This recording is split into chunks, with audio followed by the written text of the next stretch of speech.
Here we are in the beautiful Hamptons, enjoying a wonderful 21st century afternoon in the summer of the year 2000. Surrounded by all the vestiges of things that make life good, right? Pools, bicycles, beautiful fields, beautiful places. It's a time for new beginnings. It's the new millennium. But for us, that also may mean an opportunity to begin to ask for new answers to some old questions. And that's really why we're here today. To sit down and talk with a gifted spiritual leader and advisor, the founder of the Peace Meditation at the United Nations, Shri Чинмой. A man who comes from India, a man of great wisdom, a man of great God-given gifts. We're going to ask him some interesting questions, some provocative questions, and hopefully some questions that will help us understand the truer nature of man and our way of serving the Supreme. Stay with us. I think you'll enjoy this conversation for the new millennium. Guru, this represents the latest in our many conversations over the last 25 years.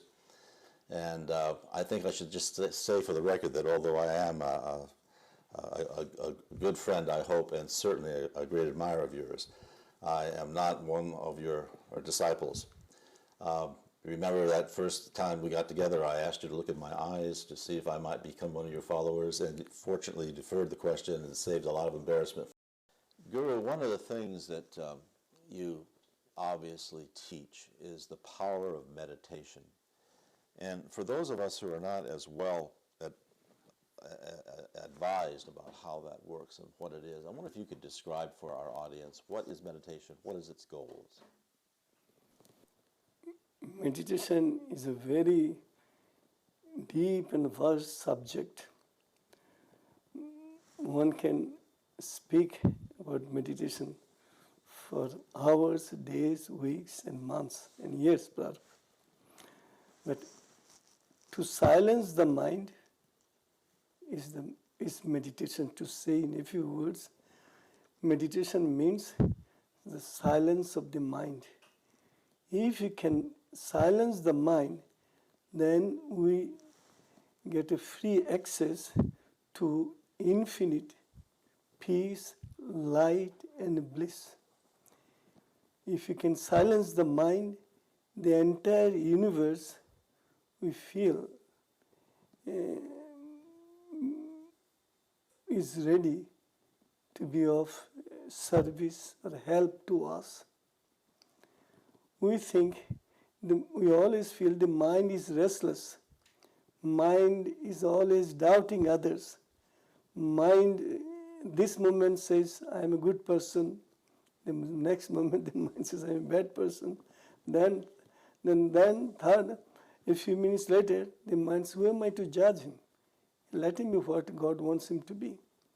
But no, the mind, when this mind is silenced, we become fully aware of what we truly are. That time we feel we are the supremely chosen instruments of God to manifest God here on earth in His own way. When you silence the mind, not just a few oceans, but millions of oceans we see inside us. Not only one earth, planet, the sun.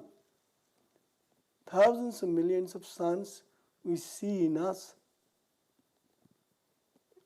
waiting for the illumination of the entire world.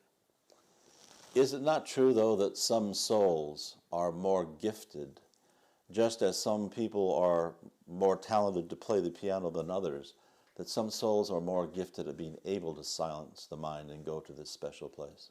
Well, it is again a subject. If we study the subject meditation, then definitely we will be more conversant with that subject than others.